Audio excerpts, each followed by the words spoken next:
আরেকজন নবীকে আল্লাহ পাক বলেছেন খলিফা, তার নাম কি বলেছিলাম শুরুতে? দাউদ। কোন সূরায় আছে এটা? সদের মধ্যে। এইখানে আল্লাহ পাক আরো স্পষ্ট করে বলেছেন একজন খলিফার দায়িত্ব কি। আল্লাহ পাক বলছেন যে ইয়া দাউদ, হে দাউদ,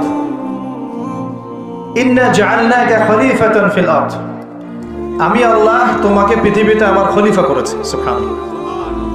হে দাউদ, আমি তোমাকে পৃথিবীতে আমার খলিফা করেছি।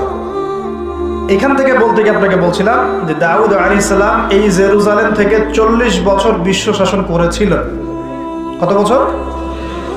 দাউদ আলাইহিস সালাম এই জেরুজালেম থেকে, যেখানে এই লড়াইগুলো হচ্ছে এখন, এখান থেকে তিনি 40 বছর বিশ্ব শাসন করেছেন। এবং তারপরে তার সন্তান সুলাইমান আলাইহিস সালাম আরো 40 বছর তার বাবার চেয়েও দাপটের সাথে এই বিশ্ব শাসন করেছেন।